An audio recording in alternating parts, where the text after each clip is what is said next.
প্রস্তাবিত ২০২৬-২৭ অর্থবছরে বাজেটে নিত্য প্রয়োজনীয় পণ্যের উপর উৎস কর কমানোর মাধ্যমে বাজার নিয়ন্ত্রণে রাখার চেষ্টা করছে সরকার।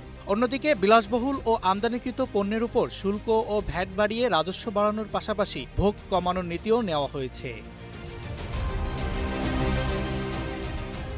বাজেট প্রস্তাব অনুযায়ী নিত্য প্রয়োজনীয় বেশ কিছু পণ্যের দাম কিছুটা কমতে পারে বলে ধারণা করা হচ্ছে। এর মধ্যে রয়েছে চাল, গম, আলু, পেঁয়াজ, রসুন, আদা, ডাল, লবণ, চিনি ও ভোজ্য তেল। এছাড়াও কৃষিখাতেও কিছুটা স্বস্তির আভাস রয়েছে। ধান, গবাদি পশু, হাঁস মুরগি এবং তাজা মাছের মতো পণ্যের ক্ষেত্রেও খরচ কমার সম্ভাবনা তৈরি হয়েছে। সেবা খাতেও এসেছে কিছু পরিবর্তন। মোবাইল সিমের উপর প্রস্তাবিত ৩০০ টাকার কর বাতিলের ফলে মোবাইল সংযোগ খরচ কিছুটা কমতে পারে বলে ধারণা করছেন সংশ্লিষ্টরা। তবে সব পণ্যে স্বস্তি নেই। বাজেট প্রস্তাব অনুযায়ী কিছু পণ্যের দাম বাড়ার আশঙ্কাও রয়েছে। এর মধ্যে তামাকজাত পণ্য অন্যতম। সব ধরনের সিগারেটের দাম বাড়তে পারে।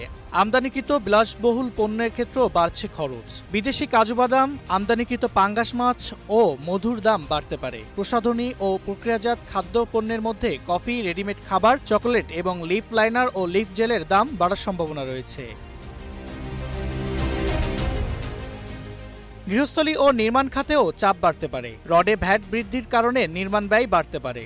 এছাড়াও আমদানিকৃত gas cylinder, tiles, sanitaryware, basin, foam, microwave oven, washing machine সহ বিভিন্ন পণ্যের দাম বাড়ার সম্ভাবনা রয়েছে। যানবাহন খাতেও প্রভাব পড়তে পারে। বিশেষ করে ১২০০ থেকে ১৬০০ সিসির গাড়ির দাম বাড়তে পারে।